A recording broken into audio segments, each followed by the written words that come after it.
Salam müəllimlər, hər vaxtınız xeyir olsun. Hər birinizi salamlayıram. Mən Cahan Hüseynova. Bugün sizinlə bahar çempionatı adlandırdığımız qəbul tipli ümumi sınağın izahını paylaşacağım.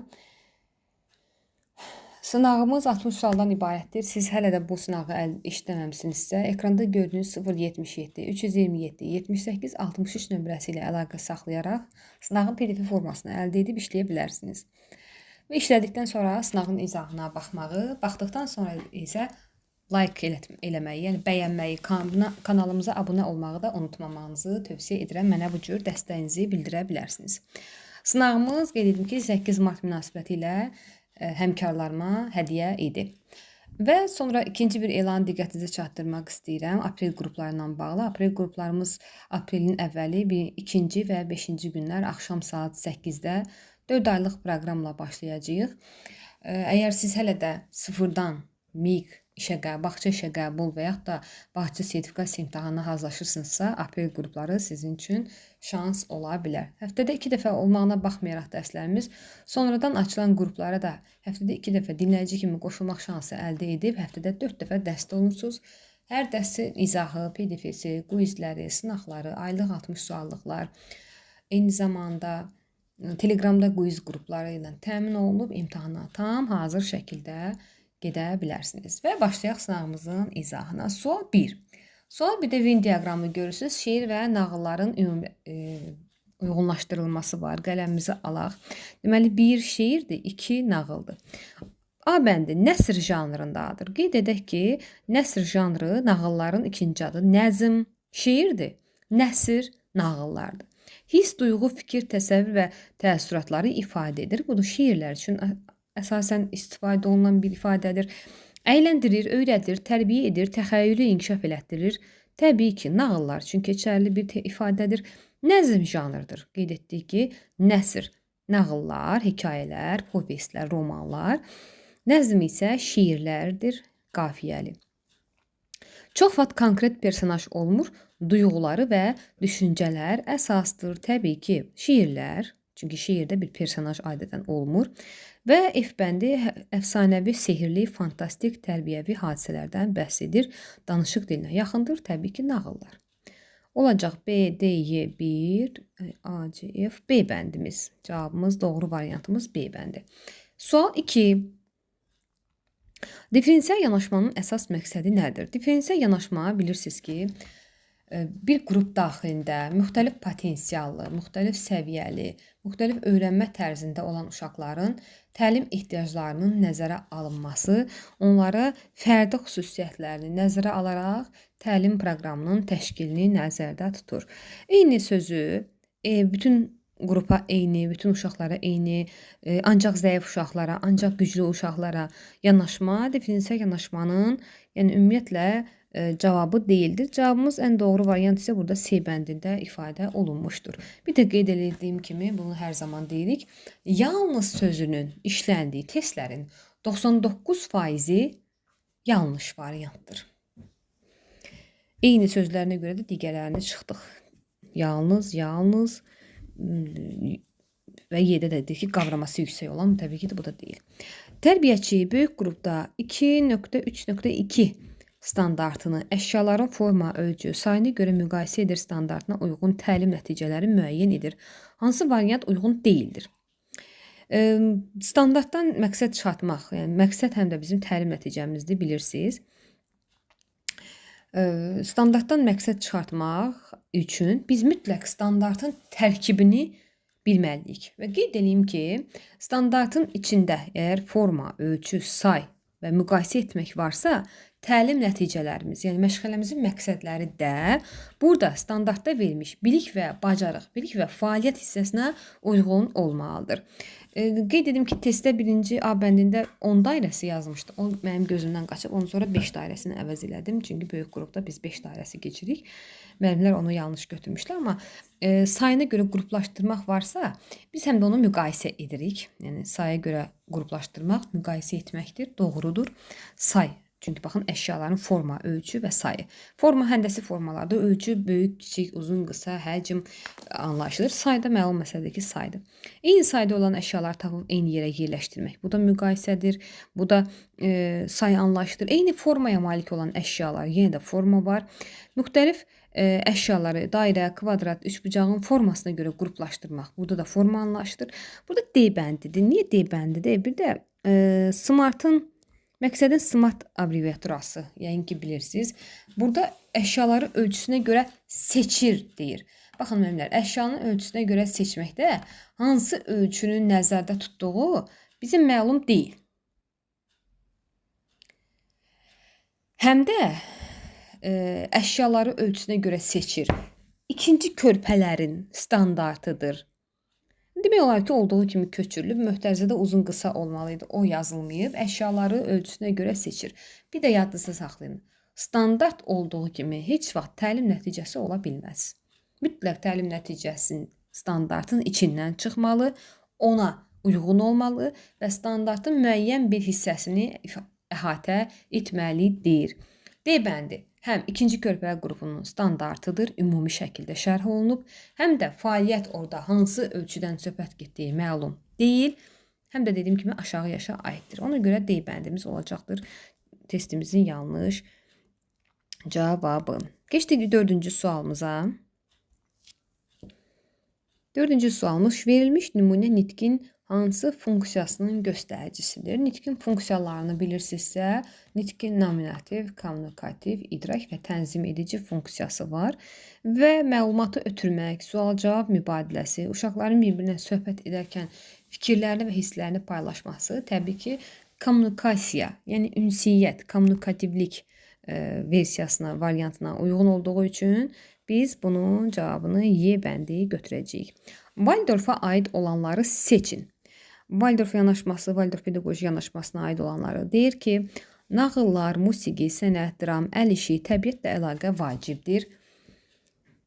Təbii ki, yəni bütün yanaşmalarda bu cür fəaliyyətlər var. Biz daha çoxuna köklənirik. Daha çox kökləndirik. A bəndi doğrudur. Yəni buradan işarə edim. A bəndi. Uşaqlıq zənginliyini yaşamaq üçün yaradıcı öyrənmə mühiti. Bəli, Waldorf pedaqoji yanaşmasında erkən ixtisaslaşma əleyhinə idi.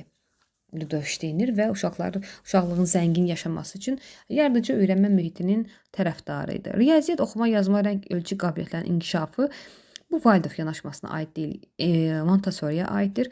Fərdi və qrup işləri üçün uyğunlaşdırılmış məkan, bu da Montessori yanaşması üçündür. İradə gücü, daxili harmoniya, ritmlə inkişaf etmək Waldorfun açar sözləri silsiləsinə daxildir. Cavabımız olacaq A, B, Y. A bəndin cavabımız A bəndi, A variantı.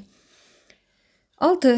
Topu kürəciyi müxtəlif üsullarla atıb tutur standartına uyğun olmayan təlim nəticəsini müəyyən edin. Deməli, topu kürəciyi müxtəlif üsullarla atıb tutmaq standartı bilirsiniz ki, fiziki inkişafdır. Elə burada yazmışam 1, 1, yəni yox, 1, 1, 3 qeyd olunub. Bayaq qeyd etdiyim kimi, standartdan məqsəd çıxartmaq, bilirsiniz ki, biz cari planlar yazırıq hər gün, cari məqsədlər çıxardırıq cari planda və bizə bu standartdan məqsəd çıxartmaq üçün mütləq şəkildə standartı bilmək, həmin standartdan necə məqsəd çıxarmaq lazım olduğunu bilmək lazımdır. Bu topu kürəciyi müxtəlif üsullarla atıb tutur standartı böyük qrupun alt standartıdır və gəlin baxaq görüm. Burada deməli təlim nəticələrində nə olmalıdır müəllimə? Mütləq top olmalıdır və yaxud da top və kürə və həmin topla müxtəlif fəaliyyətlər yerinə yetirilməlidir. Atmaq, tutmaq, müxtəlif cür atıb tutmaq lazımdır. Gəlin baxaq. Topu iki əl ilə irəli doğru atır. Bəli. Topu müxtəlif üsul nədir? İki əllə tutub irəliyə doğru atmaqdır. Kürəciyi havaya atıb tutmaqdır. Yenə də baxın görürsüz, atıb tutmaqdır. Havaya atırsan, hara istəyirsən atırsan. Topu döşəmə üzərində diyirlətmək. Topu döşəmə üzərində diyirlətməyi işarələyirəm. Qalsın bizə bu lazım olacaq. Topu divara atıb yerə qayıdan topu tutmaq. Bəli, bu da uyğundur. Topu bir əldən digərinə ötürmək. Bu da müxtəlif üsulla topu atıb tutmaqdır. Amma C bəndi müəllimlər, standartlardan xəbəriniz varsa əgər, birinci körpələr qrupunun alt standartıdır. 1, 1, 3. topu döşəmə üzərində diyirlədir və qeyd etdiyim kimi alt standart təlim nəticəsi ola bilməz olduğu kimi və aşağı yaşın standartı isə heç ola bilməz. Olacaq cavabımız C bəndi. Tərbiyəçi müəllim, 7-ci sual. Tərbiyəçi müəllim lövhəyə 5 dairə yapışdırır, daha sonra 2 dairə əlavə edir. Gəlin dairə çəkək. Bu 23-cü MIQ sualıdır. Olub, daha doğrusu bu versiyada başqa bir test. 2 dairə də əlavə edirik. Dairələrim düz dairəyə oxşamasa da siz onu dairə kimi təsvir edin. Deməli, əvvəlcə 5 dənə dairə yapışdırıram, sonra 2 dənə də dairə əlavə edirəm. Deyir, verilmiş tapşırıqla tərbiyəçi hansı fəaliyyəti təşkil edir? Yəni, nə etmək istəyir tərbiyəçi bu qədər dairə ilə? Forma anlayışı dairənin adlandırılması. Bəzən müəllimlər bunu qarışdırırlar. Burada forma anlayışını öyrətmək üçün müəllimlər, mənə 7 dənə dairə lazım deyil. Bir dənə də dairə çəksəm, düzdür, iri bir dənə dairə çəkib, dairə haqqında məlumat versəm, bu forma anlayışıdır. Mənə dairəni öyrətmək üçün 7 dənə dairə çəkmək lazım deyil. Ona görə də getdik, keçdi bu. Sayma fəaliyyəti ardıcıl say. Sayma üçün də baxır hansı qrupdur. Tərbi 5 dairə yapışdırır. Yaş qeyd olunmayıb burada. Sonra nədir? Ardıcıl say. Ardıcıl say da bura uyğun deyil. Çünki baxın nə deyir? 2 dairə əlavə edir. Burada nəsə toplama fəaliyyəti var. Deməli söhbət hesablamaqdan gedir. Biz uşaqlara hansısa bir hesab əməlini öyrədəcəyik. Yəni toplama əməli. Burada hesablama fəaliyyəti, baxın nə deyir? 5 dənə dairə çəkib, sonra 2 dənə də dairə əlavə edir. Olacaq hesablama fəaliyyəti, hesabi metod. Niyə D deyil? 7 rəqəmi ilə tanışlıq və kəmiyyət anlayışı. Biz burada 7 rəqəm deyil, bu 7 ədədidir. Kəmiyyət anlayışı heç deyil. Ədəddən əvvəlki dövrdə çoxluqlarla işdə isə yenə də burada sayla bağlı rəqəm olmamalıdır. Bu dediyim kimi 2023 MIQ sualıdır. Orada biraz başqa versiyada 3 bucaq həndəsi forma 3 bucaqla verilmişdir. Mütləq əmin ola bilərsiniz ki, bu sualın cavabı hesablama fəaliyyəti və hesabi metoddur. Çünki 2 dairə əlavə etdik. Davam edirəm 8-ci sualla. Şeiri uşaqlarla birlikdə canlandırmaq, yəni dramlaşdırmaq hansı üstünlüyü yaradır? Şeirlərlə bağlı sürətli əzbərləmə yox. Canlandırması və dramlaşdırmadan, yəni səhnələşdirmədən gedir. Emosional yaddaşı və məzmunu daha yaxşı mənimsənilməsi, tapşırığın sadələşdirilməsi, səhnə qorxusunun artması yox, tərbiyəçinin işini asanlaşdırma. Əksinə, yəni səhnələşdirmə bizim işimizi asanlaşdırmır. Daha da təbii ki, daha əmək sərf edirik səhnələşdirməyə. Burada emosional yaddaş, yəni uşaqlar şeirdəki emosiyaları yaddaşa köçürür və şeirin məzmununu daha yaxşı mənimsəyirlər. Təbii ki, cavabımız olacaq B bəndi. Davam edirik 9-cu sualla. Kollektiv işin xüsusiyyətlərindən biri deyil. Uşaqların birgə fəaliyyəti təbii ki, yəni kollektivin elə açar sözlərindən biri uşaqların birgə fəaliyyətidir, doğru. Hər kəsin rolu və məsuliyyətinin olması, bəli, kollektivdə hamımızın üzərinə eyni qədər yük düşür. Fərdi qiymətləndirmənin aparılması, yox. Kollektiv işdə fərdi qiymətləndirmə yox, elə kollektiv bu deyil. Elə kollektiv dəyərləndirilmə aparılmalıdır. İş formasını dəyərləndirmə uşaqların fəaliyyətinə görə verilir. Yəni, ümumi işdirsə, ümumi də qiymətləndirmə olacaq. Fərdi işdirsə, fərdi qiymətləndirmə. Cüt işdirsə, cüt iş. Qrup işdirsə, qrupla daxili fərqli qiymətləndirmə tətbiq olunur. Təşəbbüskarlıq dəstəklənirmi? Əlbəttə, bütün uşaqların təşəbbüskarlığı dəstəkləməlidir. Birgə fəaliyyət, əməkdaşlıq, məsuliyyət, sosial bacarıq da təbii ki, kollektiv iş forması bunlarsız mümkün deyil. Uşaq tez-tez sinifdə əsəbləşir. Əşyaları yerə atır, digər uşaqlara qışqırır. Tərbiyəçi onunla danışanda deyir ki, evdə də istədiyin olmayanda belədir. Tərbiyəçi valideynlə deməli danışır. Burada valideyn sözünü deyəsən qeyd etməmişəm. Qarışdırmışım, yaddan çıxıb. Evdə də istədiyi olmayanda belədir. Valideyn deyir ki, tərbiyəçi necə davranmalıdır?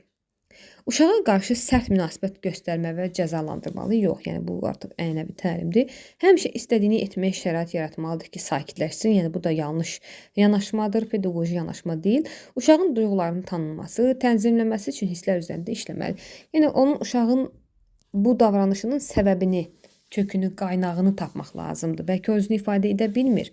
Bəlkə nəsə bir narahatçılığı var. Bunu təbii ki tapmalıyıq. Uşaqla ünsiyyətə girmədən valideyni məktəbə çağırmaq. Burada məktəb sözü səhv düşüb, bağçaya nəzərdə tutmalıydım.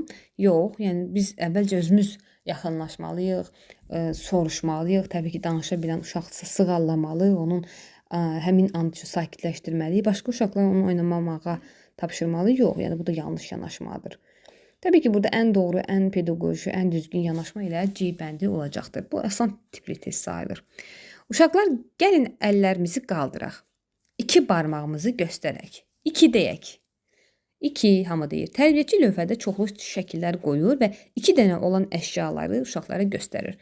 Baxın, uşaqlar əlcəkdən 2 dənədir. 1, 2. Baxın, gilas 2 dənədir. 1, 2. Rəqəmlərin içindən 2 rəqəmini tapmağı uşaqlara, 2 rəqəmini deyir, uşaqlara tanıdır. Götürürəm 2-ni, yapışdırıram lövhəyə və orada şəkil şəkillər qoymuşam. Birində bir dənə günəşdir, birində 2 dənə əlcəkdir. Uşaqlara nə edirəm mən? 2 rəqəmini, 2 ədədini öyrədirəm. Deməli, öyrədirəmsə, mən məşğələnin hansı mərhələsindəyəm? Deyin görək. Bəli, dərk etmə mərhələsindəyəm. Qoyuram buraya 2 bir dənə D hərfi. Dərk etmə mərhələsində isə nə olur? Öyrətmək. Mövzunu izah etmək. Müəllim mövzunu asan başa salmağın yollarını, materiallardan istifadə edərək çalışır. Məşğələdə şəkillər, diaqramlar, nümunələrlə mövzunun başa düşülməsini asanlaşdıran mərhələdir. Elə cavabımız budur. A bəndidir. Dərk etmənin açar sözü. Mövzuya dair biliklərin xatırladığı yeni biliklərlə köhnə biliklər aktuallaşdırma, fərqli səviyyədə tapşırıqlar, 3-cü mərhələ tətbiq etmə, uşaqların məşğələyə maraqla qoşulması, motivasiya, düşünməyə sövq etmək, motivasiya. Olacaq cavabımız A bəndi. Davam edirik. 12. Rəna müəllimə fərdi məşğələ zamanı Ayxanı hər dəfə aktivləşdirməkdə, yəni fərdi iş zamanı, fərdi fəaliyyət zamanı Ayxanı aktivləşdirməkdə çətinlik çəkir. O çox vaxt başını aşağı salır, suallara cavab vermir və göz kontaktından yayınır. Qrup məşğələlərində isə passiv qalır, yəni qrup fəaliyyətinə isə ümumiyyətlə qoşulmur. Ayxanın vəziyyətində tərbiyəçi hansı yanaşmanı tətbiq etməlidir? Sual. Sualımız deyir ki, bu vəziyyətdə tərbiyəçi nə iş görməlidir, nə etməlidir ki, Ayxanı cəlb etsin? Təbii ki, Ayxanı cəzalandırmalı. Ümumiyyətlə, cəza sözünü gördünüz, avtomatik, yəni çıxırsınız variantı. Biz bu ənənəvi təlimdən qalıb, köhnə pedaqogikadan, yəni indi cəzalandırma üsulu demək olar ki, tətbiq olunmur. Ayxanı müşahidə etməli, özünü ifadə edə biləcəyi sakit mühit, fərdi yanaşma tətbiq etməli. Ən qəşəng cavab, gör nə gözəl bir variantlı B bəndi işarəliydik. Hissləri başa düşməyə çalışmalı. Onu digər uşaqlara eyni fayda zorla, yox, uşaq yönümlülüyü pozmaq olmaz. Valideynə yönəlik tənbih tədbirləri seçilməli. Ayxan dəstə iştirak etmədiyim üçün məsuliyyət ona yox. Yəni yanlışdır. Biz valideynləri tənbih edə bilmərik. Onlara günahlandıra bilmərik. Hər işi onlara yıxa bilmərik. Ayxana daha çox tapşırıq verməli. Yox, bu da yanlış variant. Ən qəşəng, ən gözəl, ən pedaqoji variant ilə B bəndidir. Ümid edirəm ki, bu testi səhv etməmisiz. Davam edirəm. 13. Tərbiyəçi uşaqlara payız bağçası haqqında nağıl danışır. Payızda bağçamız var. Sonra onlara müxtəlif rəngli kağızlar, yapışqan, qayçı verərək tapşırır. Payız ağacı düzəldəcəyik. Deməli, payız ağacı düzəltmək tapşırığı verir. Deyir ki, uşaqlar da kəsir, yapışdırır, saralmış yarpaqlardan birgə kollaj düzəldirlər. Kollaj da yəni bir növ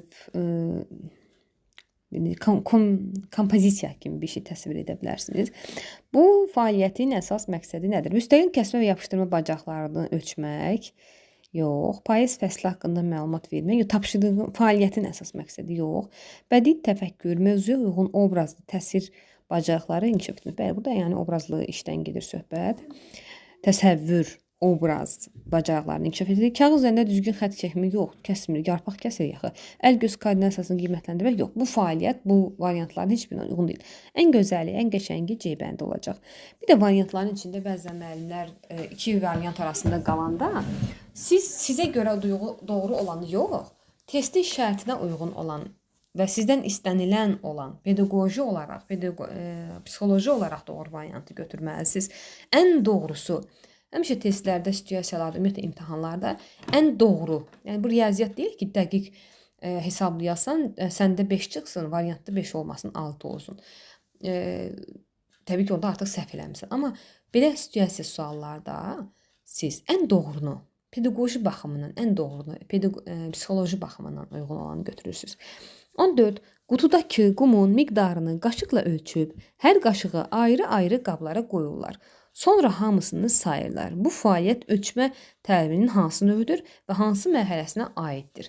Ölçmə təlimi məntiq riyazi təfəkkür məşğələmizdə biz keçmişik. YouTube-da ödənişsiz şəkildə riyaziyyatın heç yerdə olmayan, ən sadə, ən gözəl testlərə, imtahanlara düşmüş versiyada izahı sizinlə paylaşılmışdır. Ölçmənin 3 növ var. Xətti ölçü, dənəvər ölçü və mayələrin ölçülməsi.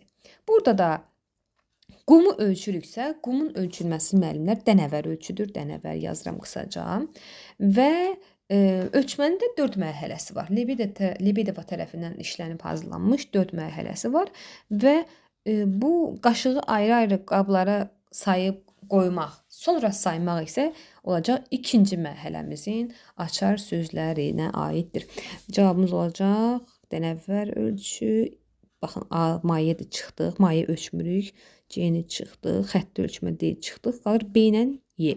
B-də 3-cü mərhələdir, yox, D. Y bəndimiz cavabımız. Əgər siz də riyaziyyatı, ümumiyyətlə digər yanaşmaları və nəzəriyyələri daha qəşəng öyrənmək istəyirsinizsə, həm də mənim kitabımı əldə edə bilərsiniz. Kitabımda da hər şey qəşəng, səliqəli şəkildə açar sözlərlə, cədvəllərlə, şəkillərlə gözəl versiyada hazırlanmışdır. Onu əldə edib oradan da hazırlaşa bilərsiniz. Təbii ki, yox, əgər kitab almaq istəmirsinizsə, Telegramımızda, Telegram kanalımda, dosyalar bölməsində bütün materiallar, dövlətin verdiyi, yəni biz imtahana hazırlaşmaq üçün dövlətin verdiyi bütün materiallar PDF forması Telegramın dosyalar bölməsində yerləşdirilmişdir.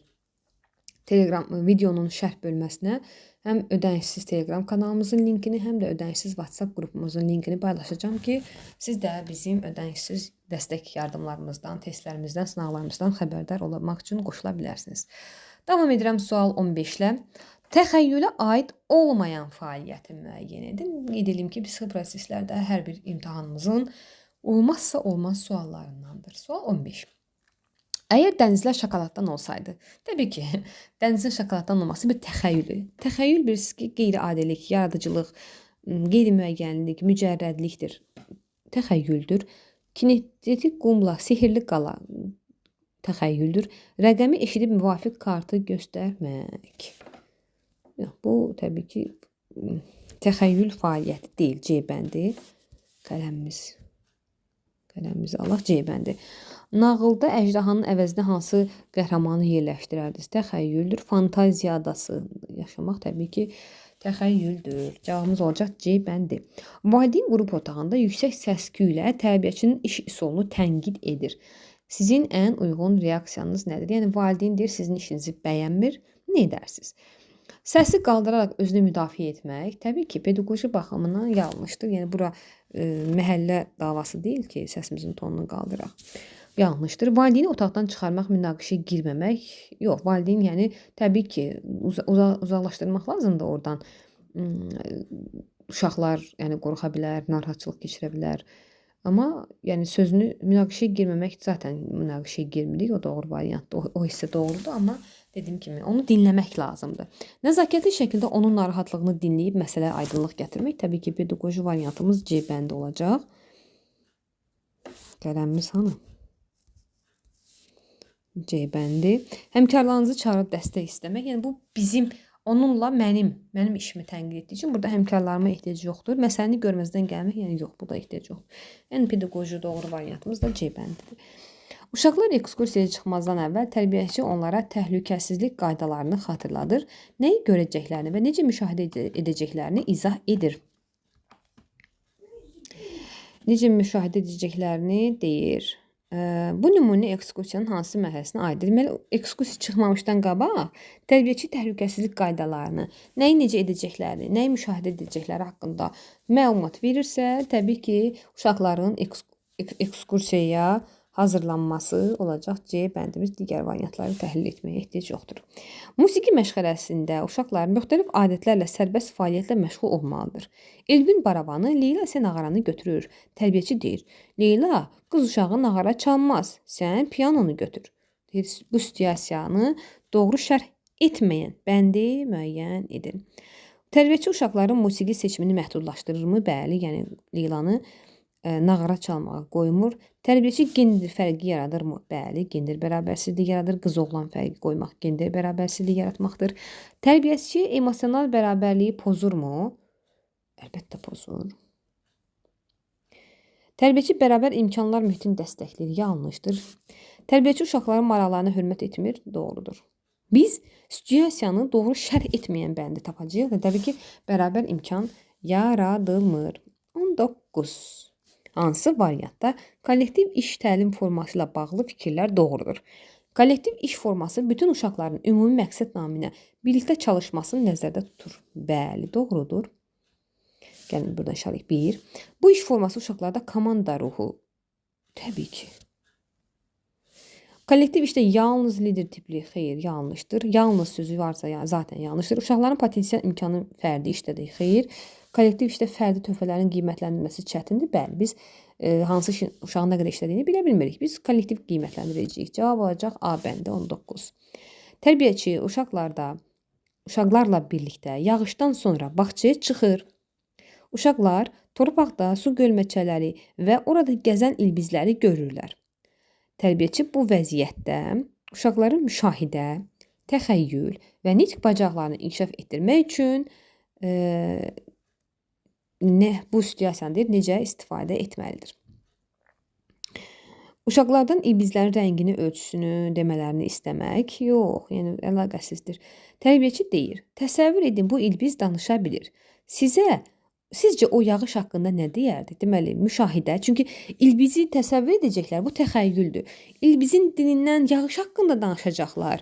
Müşahidələrinə əsas. Yəni özü ilbizin dilindən danışacaq və nitq. Təbii ki, olacaq C, B bəndimiz burada doğru variant. Həm təxəyyül var, həm müşahidələrini dilə gətirəcəklər ilbizin dilindən, həm də danışacaqlar nitq.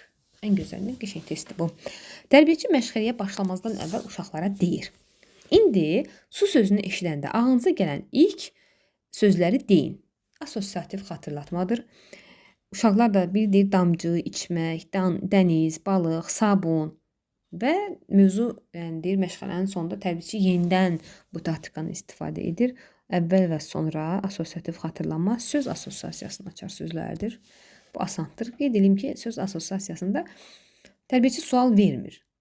Söz deyir və onları həmin sözlə xatırladıqları, həmin sözlə bağlı bildikləri başqa alternativ fikirləri səsləndirməyi tələb edir.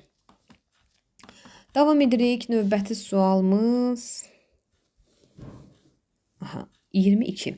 Tərbiyəçi müəllim 2-ci körpələr qrupunda ətraf mühitlə tanışlıq və nitq inkişafı məşğələsində 3-1-2 əsas rəngləri adlandırır standartını seçərək xoruzun quyruğu üçün tük bağışlayaq mövzusunda didaktik oyun təşkil edir və məqsədləri belə müəyyən edir.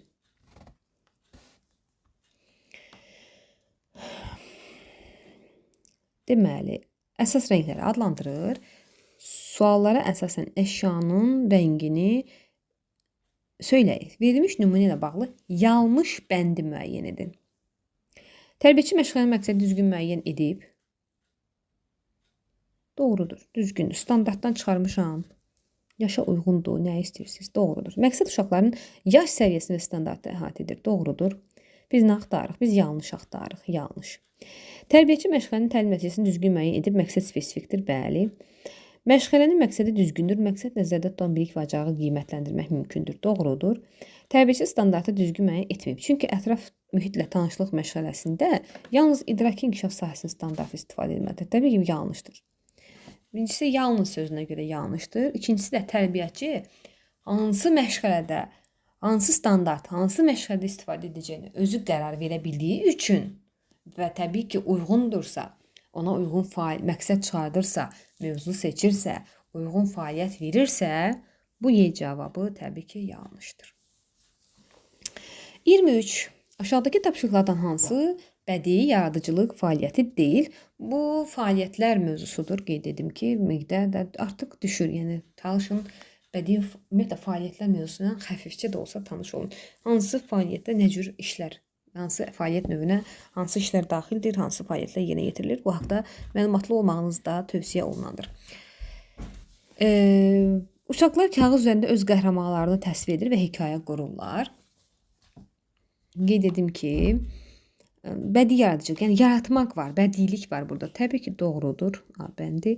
Müəllim uşaqlara səsli hekayə oxur, sonra səs effektləri üzrə doğrudur. Kollaj, şəkil, kağız, yapışqan, bədii fəaliyyət, yaradıcılıq da var. Uşaqlara ətraf obyektlərin çəkisini və həcmini ölçmək bu təlim fəaliyyətidir, idraki praktik fəaliyyətdir. D bənd deyil. Uşaqlar qrup şəklində teatr səhnələri bədii yaradıcılıqdır. Olacaq cavabımız 23-də D bəndi. Yəni bədiilik var, yaradıcılıq var. Təbii ki, D bəndində isə çəkini ölçmək var. İdraki fəaliyyətdir, elementar təlim fəaliyyətinə aid ola bilər. Aşağıda göstərilən fikirlərdən biri müşahidə deyil. Söhbət yəni gündəlik və dövr müşahidədən gedir. Murad oynadıqdan sonra oyuncaqları qutunun içinə yığıb əmək fəaliyyətində müşahidə edir. Aysel diqqətlə rəngləyir, fəaliyyət zamanı müşahidədir. Elvin yemək zamanı müşahidədir. Nigar məşğələdə sakit oturur, müşahidədir. Murad çox tənbəl uşaqdır, şəxsi göstəricilərə, yəni uşağın xarakterik xüsusiyyətlərinə yönəlikdir. Fəaliyyətinə yönəlik müşahidə deyil. İnkişafın izlənməsi haqqında səhv mühakiməni müəyyən edin. Təlim prosesində davamlı şəkildə bəli, doğrudur. Uşağın inkişafına dəstək vermək bəli, doğrudur. Qiymət və müqayisə əsas şərtdir, yanlışdır. Müqayisə ümumiyyətlə yanlışdır. Müəllimin təlim strategiyanı dəyişmə imkanı yaradır, bəli, doğrudur. Uşağın fərdi irəliləyişini izləməyə xidmət edir, bəli. Bu sualla bağlı müəllimələrdən verdikdə sual gəlmişdi ki, niyə D bəndi deyil? Çünki çevik dəyişiklik deyir, diaqnostikdədir. Bilirəm çevik dəyişiklik diaqnostikdə. Axı burada çevik dəyişiklik demir. Deyir ki, müəllim təlim strategiyalarını dəyişmək imkanı. Deməli, mən bugün məşğələdə uşaqları inkişafın izlənməsini həyata keçirirəm və görürəm ki, bugünkü təlim nəticəsinə çatmadı uşaqlarım. Bugünkü məqsədlərim çətin oldu. Nə edirəm? Növbəti dəfə, növbəti həftə üçün və həftənin 5-ci günü üçün planımda dəyişiklik edib, bu həftədəki bugünkü təlim nəticələrimə yenidən qayıtmaq məqsədi ilə dəyişdirirəm. Qədər. İş formasında dəyişiklik edə bilərəm, üsulda dəyişiklik edərəm, nəticədə dəyişiklik edərəm. Burada çevik dəyişiklik demir axı. Siz özünüzdən test variantlarına söz əlavə etməyin. Çünki bu subyektiv fikrə əsaslanmamalıdır. Subyektiv fikrə əsaslansaydı, onda hər kəs testdə istədiyi variantı seçərdi. İnklüziv təhsil haqqında səhv mühakiməni müəyyən edin. İnklüziv təhsil haqqında səhv mühakiməyə gəldikdə isə bu mövzularımızın ən asanlarından hesab olunur.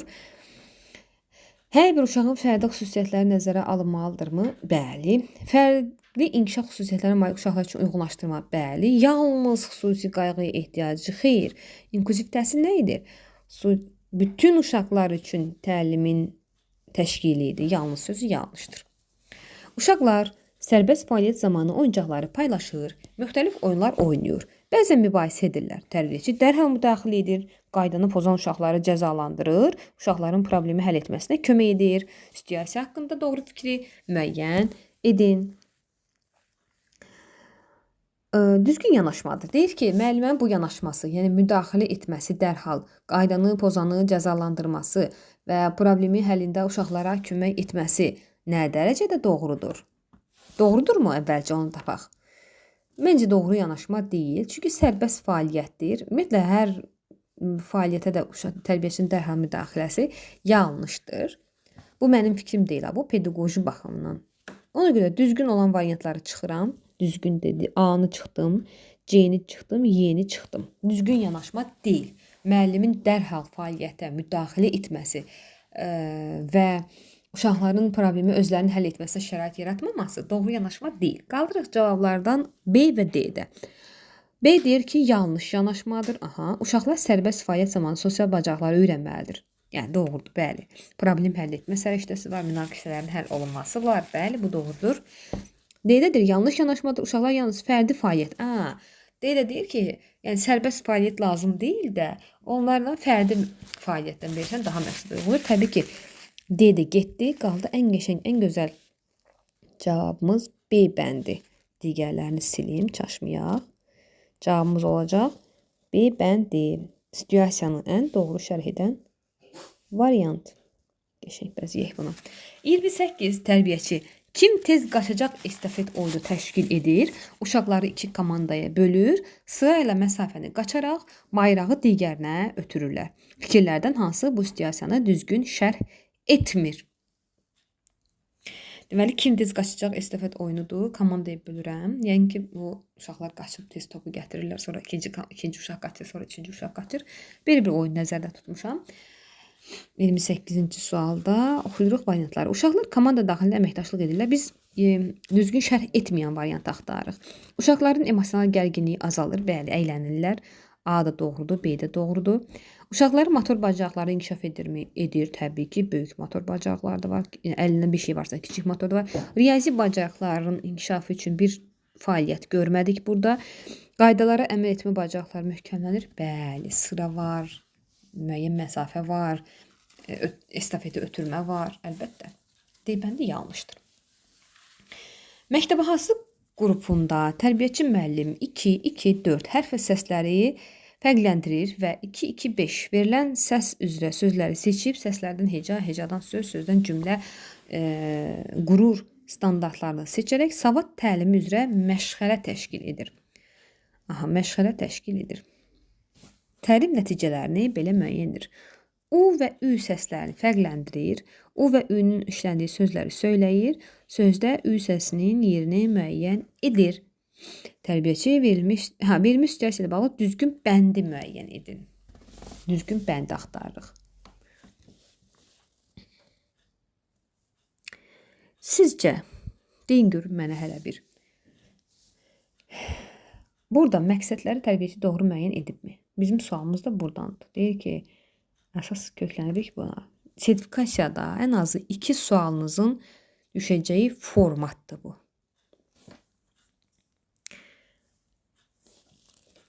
Deyin görün, doğrudur yoxsa yanlışdır? Məqsədin doğru olmasının birinci şərti, birinci tələbi məqsədin standartdan çıxması, yəni verilmiş standarta uyğunluqdur. Uyğundurmu? Uyğundur. İkinci şərti, digər şərtlər isə uşaq fəaliyyəti olmalı, indiki zamanda olmalı, yeni yetirilə biləcək səviyyədə olmalı, konkret olmalı, sayı çox olmamalı və s. və axır. Bunların hamısının tələblərinin qorunduğunu nəzərə alarsa, düşünürəm ki, siz də mənimlə həmfikir olarsınız ki, bu təlim nəticələri doğrudur. Gəlin baxaq. Doğru şərh edən bəndi, düz bəndi, deməli hamısı yanlışdır, bir dənəsi doğrudur. Tərbiyəçi standartları düzgün müəyyən etməyib. Çünki məşğələdə 2 standartdan istifadə etmək yol verilməzdir. Yanlışdır. Niyə də olmasın? Mənə lazımdır bu 2 standart. Niyə də olmasın? Yanlış düşüncədir. Bəzi müəllimlərin yəni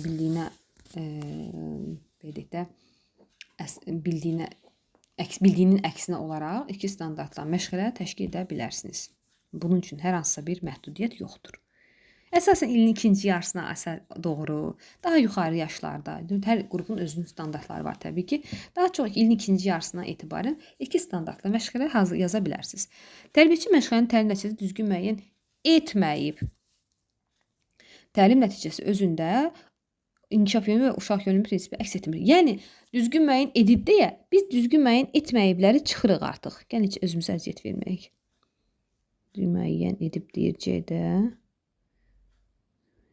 Qalanları A-la B-ni avtomatik çıxdıq. C. Tərbiyəçi məşğələnin təlim nəticəsi düzgün müəyyən edib. Amma standartda uşaqların bilik və bacarığına verilən tələb bir məşğələdə reallaşa bilməz. Bu variant o zaman doğru olardı ki, müəllim standartı olduğu kimi təlim nəticəsinə köçürsə idi. Burada isə müəllim köçürtməyib, özü standartdan məqsəd çıxardır və onu həyata keçirir. Yanlışdır. Tərbiyəçi məşğələnin təlim nəticəsini düzgün müəyyən edib, amma təlim nəticəsi uşaqların yaş səviyyəsini əhatə etmir. Edir axı. Məktəbəhazırlıq qrupudur, standartlar da məktəbəhazırlıq qrupunundur. Ona görə də D də yanlışdır. Y bəndi tərbiyəçi məşğələnin təlim nəticəsini düzgün müəyyən edib. Çünki təlim nəticəsi standartda uşaqların bilik və bacarığına verilən tələbi reallaşdırır. Nə gözəl cümlədir bu. Bəli, verilmiş standartdan məqsəd çıxardan tərbiyəçi müəllim həmin məqsədlər ilə standartın tələbini həmin məşğələ üçün reallaşdırmış hesab olunur. Sual 30. Biri fərqlidir. Burada iş formalarını görürəm.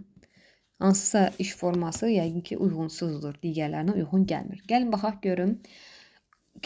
Uşaqlar kiçik komandalar fəaliyyət göstərərək tapşırıqları həll edir. Bilik və bacarıqların tətbiqi üçün daha çox şərait yaranır, fərqli fəaliyyətlər həyata keçirilir. Uşaqlar arasında yaxın inkişaf zonası güclənir.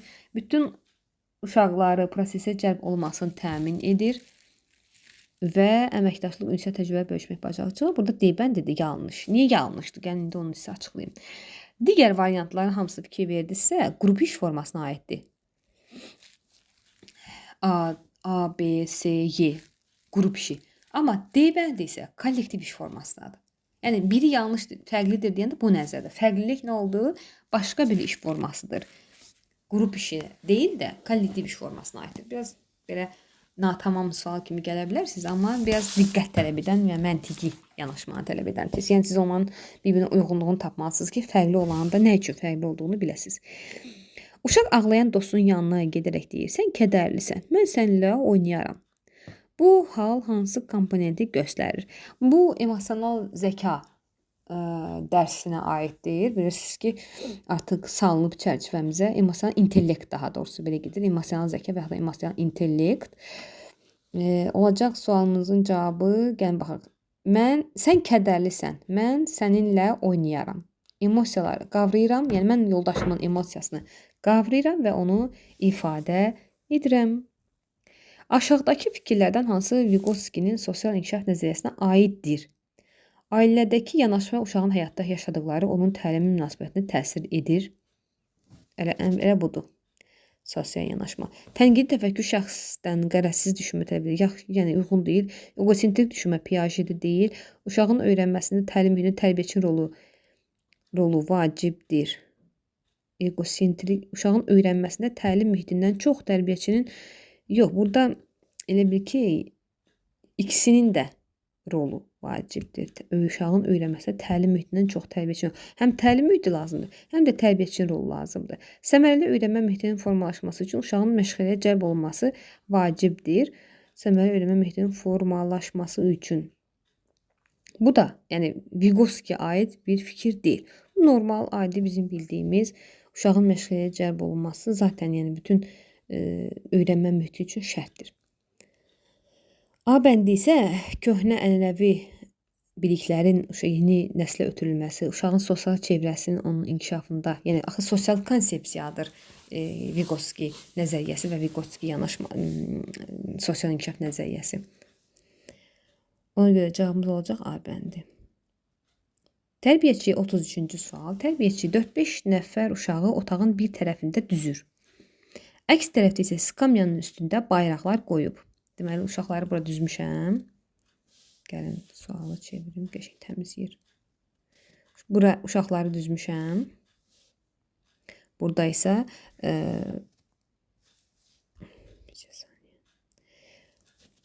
skamyanın üzərində isə bayraqlar qoymuşam. Deməli, bu da bayraqlardır. Müəllimin 1, 2, 3 qaç sözündən sonra uşaqlar bayraqlara tərəf qaçıb onu qaldırırlar. Bayrağı kimin birinci qaldırdığı qeyd olunur. Uşaqlar öz yerinə keçir və digər uşaqlar oyuna davam edirlər. Verilmiş situasiya ilə bağlı səhv fikri müəyyən edin. Uşaqların diqqət bacarığı inkişaf edirmi? Edir. Yəni diqqətli bayrağa baxırlar, qaçırlar təbii ki. 2. Böyük motor bacarıqları inkişaf etdirmək üçün alternativ üsuldur. Bəli. Uşaqların hərəkətləri oyunun qaydalarına uyğunlaşdırır. Bəli. Tərbiyəçi bir standartı reallaşdırmaq məqsədilə bu oyunu keçirə bilərmi? Bəli. İnkişaf sahəsində daxili inteqrasiya olmuşdur. Xeyr. Burada deməli nə var? Qayda var, sosiallıq, yəni uşaqlar sırayla qaçırlar, bayrağı qaldırırlar, ona görə də sahə arasıdır. Yebəndi, sahə daxili inteqrasiya yoxdur. Qaçıram, bayrağı götürürəm, qayıdıram yerimə, sonra sırayla o bir yoldaşım sırayla otururam, növbəmi gözləyirəm. Ümumiyyətlə sosial, emosional, fiziki inkişaf oyun varsa, orada çox vaxt sosial, emosional inkişaf sahəsində inteqrasiya vardır. Yebəndi sahə daxili inteqrasiya deyil, sahə arası inteqrasiyadır. 34. Problemli vəziyyət təlim üsulu üçün ardıcıllıq hansı variantda doğru verilmişdir? Deməli, ardıcılığı soruşur bizdən. Birinci nə edirik? Birinci problemi qoyuruq. Sonra problemi təhlil edirik. Sonra həll yolunu axtarırıq. Sonra nəticəni yoxlayırıq və nəticəni çıxarırıq. Olacaq cavabımız 2, 4, 1 axtarmaq. Nəticəni yoxlayırıq və nəticə çıxarırıq. 5 sondadır. A bəndi səhv etmirəmsə olacaq ardıcıllıq A bəndi. 2, 4, 1, 3, 5. Bəli. Olacaq 34-də A bəndi. 35. Arxası üstə baş yana çevrilir. Zədələnmiş nahiyəyə əgər yara açıq deyilsə, buz qoyulur. Verilmiş nümunə hansı ilk yardıma aiddir? İlk yardımla bağlı yəni sualdır. Artıq əvvəllər salınmırdı testlərə. Son yəni 2 imtahanda artıq ilk yardımda testlərə düşür. Cavabımız olacaq təbii ki, kəllə beyin travması. Arxası üstə uzadıb başı yana çevirirsən, zədələnmiş nahiyyə əgər açıq yara deyilsə, yəni qanaxma falan yoxdursa, kəllə beyin travmasında soyuq buz tətbiq edilir. Cavabımız olacaq A bəndi. Döş qəfəsində sıxıcı sarğı qoyulur, qarın travmasında yenə də yana çevrilir, kompres qoyulur, çanaq sümüklərində aşağı ətraflar bağlanır, onurğa sütunun zədələnməsində üzü üstə çevrilməlidir. Sosial həyatla bağlı bilik, bacarıq və vərdişlərin özü məxsus tərzdə nümayiş etdirir əsas standartına aid deyil. Sosial həyatla bağlı, sosial emosionala aid olan soruşur. Fəaliyyətin qrup daxilində doğrudur. B ünsiyyətdir. Deməli, davam edirik. Sual 36 ilə sosial həyatla bağlı bilik, bacarıq və vərdişlərin özü məxsus tərzdə nümayiş etdirir əsas standartına aid olmayanı bizdən istəyir. Baxın kimi ünsiyyətə girməyə cəhd edir standartını görürəm. Sosial həyatla bağlı olan 4, 2 əsas standartıdır. Ünsiyyət isə 4-1 əsas standartıdır. Bunu təhlil etməyə ehtiyac yoxdur deyə düşünürəm. Standartlardır. Yəni bir növ əzbər, bir növ necə deyirlər, vərdiş tələb edən bir testdir. Ona görə qısaca kəstirəm elə burada. Sual cavabımız olacaq B bəndi. Asan sual silsiləsinə daxildir. Davam edirəm. Sual 37. Məktəbəqədər təhsil məzmununa aid olanı müəyyən edin. Məzmununa aid olanı. Gəlin baxaq, qələmimizi alaq. Təlimin təşkilinə verilən tələblər strategiyadır. Uşaq inkişafının dəyərləndirilməsi ilə uşaq inkişafının dəyərləndirilməsinə aiddir. Məktəbəqədər təhsil müəssisəsi növləri qanun. Məktəbəqədər təhsil sahəsində dövlət standartları qanun. Səriştələr isə məzmuna aiddir. Diferensial yanaşmada müəllimin əsas vəzifəsi nədir? Bu, asan testlər silsiləsinə daxildir yenə də uşaqların fərdi ehtiyac və maraqlarının nəzərə alınması olacaq. C bəndini görürəm. Bütün uşaqlar eyni yanlışdır. Eyni tədris yanlışdır. Yalnız zəif yanlışdır. Bütün uşaqlar eyni yanlışdır. Yadınızda saxlayın, diferensiallıq və eynilik sözü bir gələ bilməz. Yəni, mümkün deyil. Davam edirik. Cədvələ əsasən uyğunluğu. İxtisasını yüksəltmək. Bu testlə bağlı müəllimlərdən biraz sual yarandı ki, niyə ixtisas səviyyəsini yüksəltmək, onlara bu hüquq deyil. İxtisas səviyyəsini yüksəltmək hüquqdur, səviyyəmi yüksəldirəm. Yəni, mən kollec bitirmişəm, universitet oxumaq istəyirəm, universitet bitirmişəm, magistratura oxumaq istəyirəm. Bu mənim hüququmdur. Amma ixtisas bacarıqlarımı yüksəltmək, peşəkarlıq bacarığına yiyələnmək, məsəl üçün, pedaqoji indi nəzəriyyələr çıxıb da, bilirsiniz, əvvəllər bunlar yox idi. Onları öyrənmək isə mənim vəzifəmdir. Çünki mən bunları oxuyub, bilib, sertifikasiyadan keçməliyəm. Peşəkarlıq səviyyəmi yüksəltməliyəm. Olacaq cavabımız yanlış. Təhsil verənin hüququ yox, vəzifəsidir. Amma qabağında doğru yazım. Deməli, uyğunsuzdur. Bunu götürməyəcəm. Mən uyğunları götürəcəm. 2. Tədrisin forma, metodla üsullarını seçmək təhsil verənin hüququdurmu? Bəli, doğruya doğru deyib. Yəni, düzə düz deyib. 2-ni götürəcəm. Müəssisə rəhbərliyi və pedaqoji kollektivlə əməkdaşlıq etmək, təlim-tərbiyə prosesinin təkmilləşdirilməsi üzrə təkliflər irəli sürmək valideynin vəzifəsidirmi?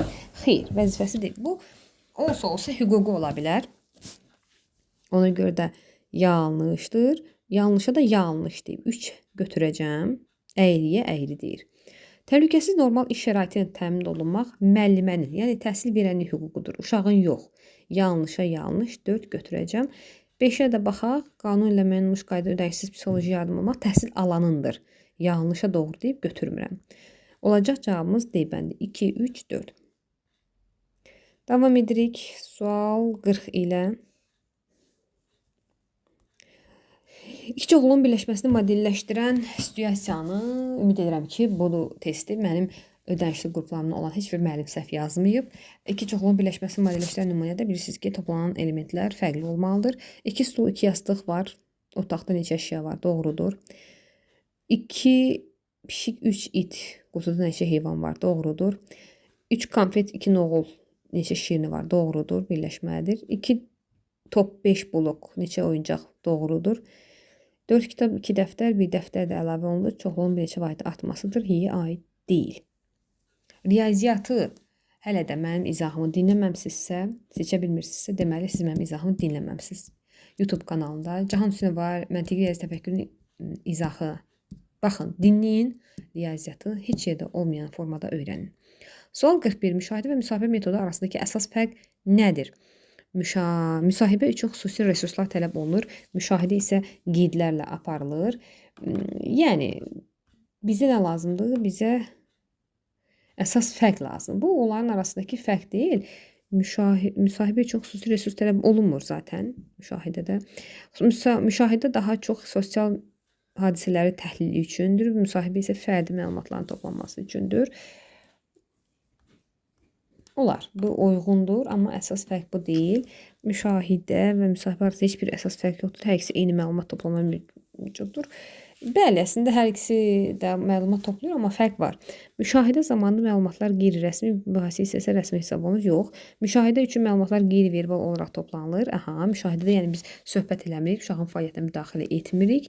Müsahibədə isə əsasən verbal olaraq məlumat əldə edilir. Bəli, bu doğrudur. Biz uşaqlarla müsahibədə sual-cavab edirik.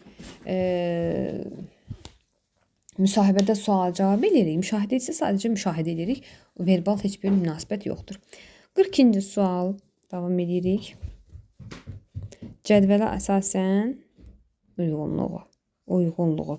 Pedaqoji yanaşmaya görə uşaq fəaliyyəti vasitəsilə inkişaf edir və müəllim müşahidəçi rolundadır. Deməli, müşahidəçi rolunda Montessori'dir. Yanlışdır. Yanlışa yanlış deyib götürəcəm biri. 1.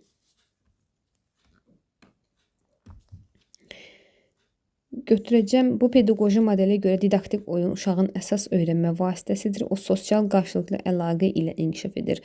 Sosiallıq varsa bu Montessori deyil. Yəni yanlışdır, yanlışa doğru deyib uyğunsuzdur götürməyəcəm. Qısmaya lazım deyil. Təlim uşağın yaş mərhələlərini 7 illik dövrlərə uyğun qurur. Tədrisdə nağıl, mif, hekayələr. Bu Valdorfdur. Qabağında Frebel yazıb yanlışdır. Yanlışa doğru deyib götürmürəm, səhvdir. Uzun müddətli və nəticə yönümlü layihələr əsasdır. Uşaqlar qərar verib nəticəyə gəldikdə müəllim bələdçidir.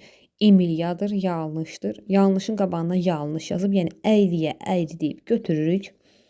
Sistemlilik xalq oyunlarına sirayət edir. Təlim, tərbiyə prosesinə gətirilən oyunlar uşaqların harmonik inkişafına səbəb olur. Bu Waldorf, Frebeldir. Sistemlik xalq oyunları və harmonik təlim, tərbiyədə inkişaf yanlışdır. Yanlışın qabağına doğru yazıb götürmürəm. Olacaq uyğun olan 1 və 4. Cavabımız isə B bəndidir. Davam edirik. Silgimizlə silək. Uşaqlar say kartları ilə oyun oynayaraq əşyaları sayırlar. Bu hansı elementdir? Uşaqlar deməli kartoçkalarla oynayıb əşyaları sayırlar. Bu uşaqların fəaliyyətidir. Cavabımız olacaq C bəndi. Fəaliyyətlə məşğuldurlar. Sual 44. Vygotsky nəzəriyyəsinə görə yanlış mühakiməni müəyyən edin. Potensial irəliləyiş səviyyəsi uşaqların yaxın inkişaf zonasıdır. Doğrudur. Yiz uşağın mütəxəssisin nəzarəti altında nümayiş etdirdiyi, lakin tək başına yerinə yetirmədiyi bəli doğrudur. İdrak proseslərdir. Yiz uşağın faktiki bilik səviyyəsi ilə öyrənmə arasındakı həmin an üçün qeyri-mümkün olan səviyyə arasındakı zonada doğrudur. Təcrübəli birinin dəstəyi ilə yerinə yetirilən tapşırıqla izah etdir. Doğrudur. Öyrənmə zehni inkişafdan qabaq gəlir. Yanlışdır. Bu öyrənmə zehni inkişafdan sonra gəlir. Bu Piaget'e məxsus fikirdir. Cavabımız olacaq D bəndi. Davam edirik 45-ci sualla. Silgimizi alaq. 45-ci sualdan Aylin məşğələ zamanı sualları cavablandırmaq istəmir. Bəzən isə yoldaşlarının cavablarını kopyalayır.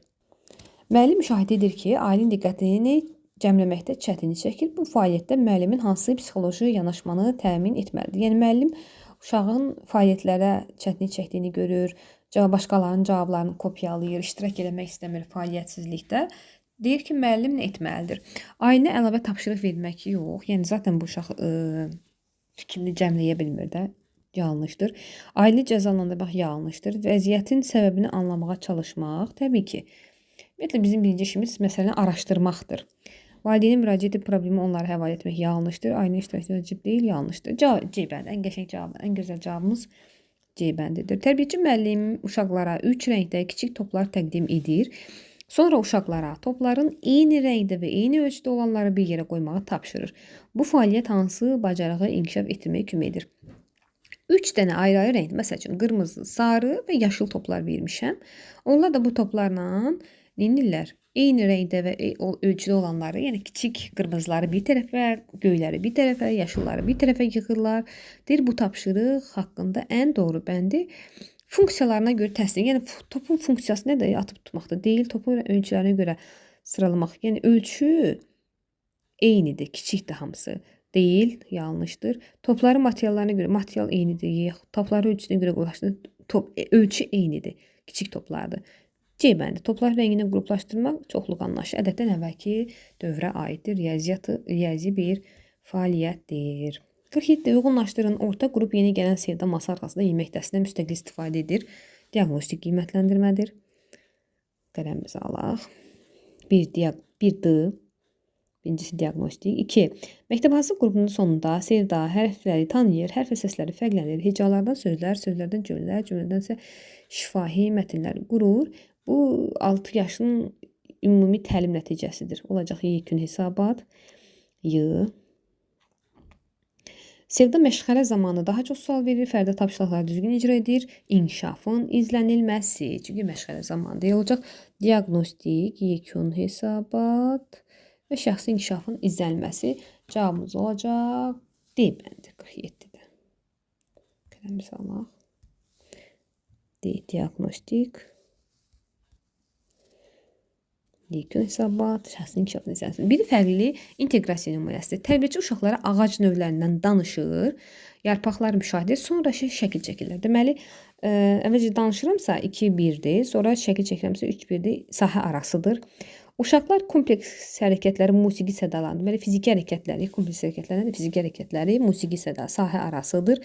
Tərbiyəçi ev heyvanı şəkilləri göstərir, onlar haqqında məlumat verir, sonra 2-3 sözdən ibarət cümlə qurulur. Sahə daxilidir. Deməli 2-1-lə 2-2 sahə daxilidir. Uşaqlar tullanaraq rəqəmlərin üzərində durur və həmin rəqəmin sayı qədər hoppanırlar. Tullanma, hoppanma fizikidir. Saymaq say qədər, rəqəm qədər idrakdır, sahə arasıdır. Uşaqlar hekayəni dinləyir, sonra səhnələşdirirlər. Hekayəni dinləmək, nağıl varsa 2-2, səhnələşdirmə varsa 3-1-dir, sahə arası. Cavabımız olacaq C bəndi, çünki sahə daxili inteqrasiya var fəaliyyətdə. Peşə yanması yaşayan müəllimin fəaliyyətində hansı vəziyyət daha çox müşahidə olunur? İşdə motivasiya və yaradıcılığı artır. Yox, peşə yanması yaşayırsa zaten, yəni emosional tükənmə yaşayır da, yorulub bezibdir. Öz işinin nəticələrini məmnun qalır. Yox, məmnunçuluq yoxdur. Uşaqların inkişafına daha çox diqqət edir. Əsla. İşə qarşı laqeydlik və maraq azalır. Doğrudur. Yeni metodlar həvəslə tətbiq edir. Yox.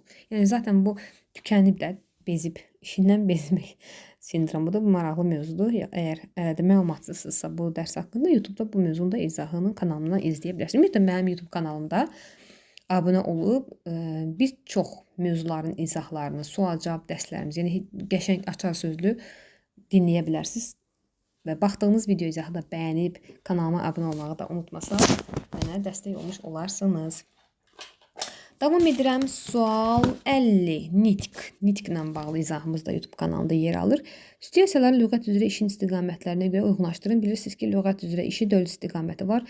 Zənginləşdirmə, fəallaşdırma, dəqiqləşdirmə və təmizlik. Tərbiyəçi uşaqlara sürətli, cəld, iti kimi sinonimlər öyrədir. Deməli, öyrətmə varsa zənginləşdirmədir, Z. Tərbiyəçi uşaqlara pəmbə, şəmsiyə kimi sözlərin çəhrayı və çətir sözlərlə əvəzinə işlətməyi tələb edir. Məsələn üçün, mənim qrupumda uşaqlar türk multfilmlərinə baxdıqları üçün çəhrayıya pəmbə, zontikə də, yəni çətirə də şəmsiyə deyirlər. Bu olacaq təmizlik. alınma sözlər işlədirlər. Tərbiyəçi uzun və hündür sözlərin fərqini izah edir. Dəqiqləşdirmə.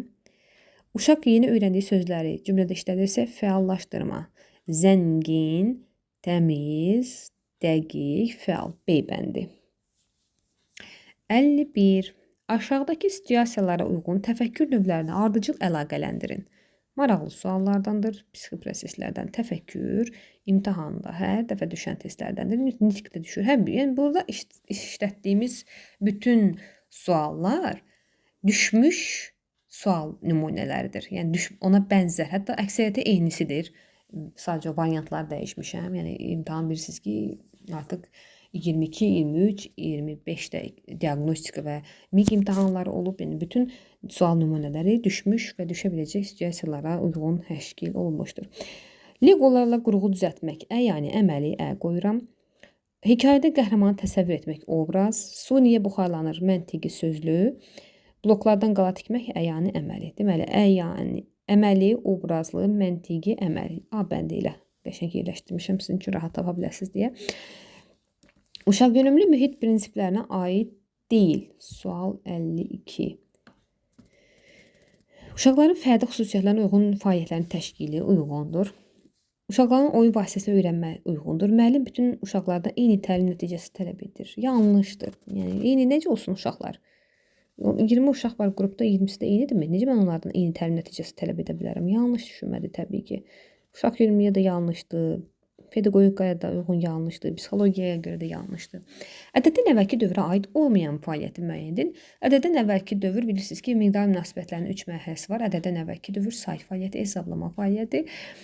Burada çoxluğun elementlərini nizamlamaq, çoxluqların miqdara görə uyğunluq yaratmaq, bərabər çoxluq düzəltmək, çoxluqları birləşdirmək hamısı ədəddən əvvəlki dövrə. A bəndi isə hesablama fəaliyyətinə aiddir. A bəndimiz. Tərbiyəçi savad təlimi məşğələsi zamanı C hərfi və C səsi mövzusunu keçərək təlimin asanlaşdırmaq məqsədilə 3-1-1 verilmiş suit əsasında təsvirlər çəkir. Böyük qrup üzrə 3-1-1 standartını götürüb inteqrasiya edir. Verilmiş situasiya ilə bağlı hansı variant doğrudur? Soruşur ki, tərbiyəçi burada hansı inteqrasiyadan istifadə edir? Bilirsiniz ki, məktəbə qədər təhsildə inteqrasiyanın 2 növü var.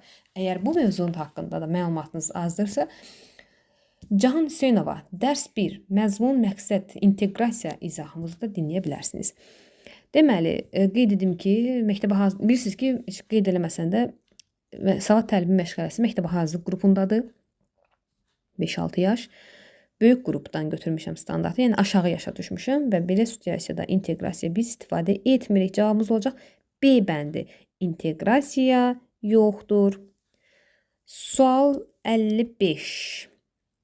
Yerində uzunluğuna müxtəlif istiqamətlər doğulu ip üzərində tullanır standartına uyğun olmayan təlim nəticəsini müəyyən edin. Təlim nəticələrlə bağlı suallar imtahanda çox yer verilən, həm MIQ, həm sertifikasiya imtahanında. MIQ-də biraz nisbətən sadəsi düşsə də, sertifikasiya imtahanında biz bunu hər gün yazdığımız üçün çox yer verilir. Ən azı 2-3 məqsəd, standart, təlim nəticəsi sualları, inteqrasiya bizi gözləyir. Yerində uzundan müxtəlif istiqamətləri doğru ip üzərində. Deməli, burada təlim nəticələrində mütləq tullanma olmalıdır. Olmalıdır. Müxtəlif istiqaməti tullanma, ip üzərindən tullanma, yerində tullanma, uzunluğa tullanma. Yəni, fəaliyyətlər mütləq şəkildə tullanma, hoppanmaya uyğun olmalıdır. Yerində 2 ayaq üzərində irəliyə doğru tullandı, ip üzərində tullandı, sağa sola tullandı, sadə maneələrin ipin və lentin üzərindən tullandı. Amma Y bəndi, baxın, fiziki hərəkətləri vaziyəti saxlaya gelinir. Bu həm standartdır. Qələmimiz anı. Həm standartdır, həm də qeyri-müəyyən fəaliyyətdir Y bəndi. Uşaqlar yuxarıda A və N hərfləri yanaşı yazılıb. Gəlin bu hərfləri birlikdə tələffüz edək. Nə alındı? N, A, N. Düzdür. Na alındı. İndi oxuyuruq da birgə. N, A. Bir yerdə heca adlanır. Sözlər hecalardan ibarətdir. İndi isə növbəti hərfləri oxuyaq. A, N, A. Nə oldu uşaqlar? Gəlin ana sözünün necə tələffüz olunduğuna bir daha baxaq. Bəs hecasız oxusaq necə olar? Ana. Deyir ki, verilmiş nümunə məşğələnin hansı mərhələsinə aiddir və həmin versiyanı, həmin variantı doğru şərh edən bəndi müəyyən edin. Sizcə, məşğəlin hansı mərhələsidir? Müəllim nedir burada? Müəllim öyrədir. Müəllim dərk elətdirir. dərk etmə mərhələsidir. Mövzu emosional hazırlıq motivasiyadır. Köhnə biliklər aktuallaşdırmadır. Yeni materialın izahı dərk etmədir. Təcrübədə tətbiq etmədir. Y bəndi tətbiq etmədir. Cavab olacaq C bəndi. Uyğunlaşdırın. Nəql zamanı uşağın təsəvvüründə obrazların canlanması. Praktik, əyani və şifahi metodu əlaqələndirəcəyik biz burada. Nəql zamanı uşağın təsəvvüründə obrazların canlanması. Nədir nəql zamanı uşaqların təsəvvüründə obrazın canlanması? Şifahidir. Yəni şifahi zaman nəql edirəm. Nəql etdiyim üçün gəlin yazaq burada. Deməli 1, 2, 3-ü. Nəql zamanı müşahid, nəql varsa şifahi metoddur. Bunu hara qoyuram? A-nı qoyuram 3-ə. Ekskursiyada əşyanın canlı müşahidəsi təbii ki, əyani metoddur, olacaq 2-yə B. Hekayə uyğun səhnəcik qurmaq praktik metoddur, olacaq C. Deməli 1C, B2, A3, B bəndində doğru variantımız B bəndində öz əksini tapmışdır. Davam edirik. 58, 2 sualımız qalıb. Saniyə qələm alaq, silək. 38. Aşağıdakı əş anlayışlardan hansı his orqanları ilə birbaşa qavranılmır? Ətirli, ətirsiz burun, yəni sensor üzüdür. Səsli-səssiz qulaq sensordur. Parlaq tutqun göz orientasiyasıdır, sensordur. Çox az sensor deyil, isti-soyuq sensordur. Cavab olacaq D bəndi. Sensor deyil. Çox miqdar kəmiyyət münasibətidir və onun hər hansı bir his üzvü vasitəsilə yox, məhz müəyyən bir fəaliyyət hesabına əldə ediləcək nəticəni qanımaq üçün. Təlim nəticələri və inkişaf sahələri üzrə məzmun standartlarının, pedaqoji prosesin təşkili, təlim nəticələrinin qiymətləndirilməsi və monitorinqin aparılması sistemini özündə əks etdirən dövlət sənədidir. Təbii ki, kurikulum, yəni məktəbə qədər təhsil proqramı. Cavab olacaq C bəndi. Bu asan sualdır, qanundandır, tezarusdandır. Və nəhayət sonuncu sual. Oynadıqdan sonra oyuncaqları yerinə yığırıq. Oyuncaqları qutuya qoyur, hansı güşə aiddirsə ora düzürük. Prosedurdur. 1. Deməli B. Oyuncaqları paylaşırıq və növbə gözləyirik. Deməli, belə qoyaq da A, B, bir dənə də C üçün yer eləyim. Gəlin belə edək. C. Hanı mənim qələmim? C. Deməli, oyuncaqları paylaşırıq və növbə gözləyirik. B bəndinə aiddir. 1, B. Deməli, qoyduq. 1-i B-yə qoyduq prosedura. 2 qaydadır. 2-ni qoyuruq. 2 A-hanı? 2-ni qoyuruq bura. 3 təmizliyə riayət edin. Gözləntidir. 3C. Yeməkdən əvvəl əllərimizi yuyuruq. Qaydadır. 4A. Suyu aç, əllərini sabunla, əllərini yaxşıca oxala. Olacaq. Prosedur. Prosedur haradadır? B-də. 5-də B-də. Deməli A. 2, 4A, 1, 5B, C3, A bəndində elə. Əziyyətə salmamaq üçün elə başa da qoymuşam. Bu qədər mənimlər izahımız. İnşallah növbəti izahlarda, növbəti sınaqlarda görüşərik. Kanala abunə olmağı da unutmayın.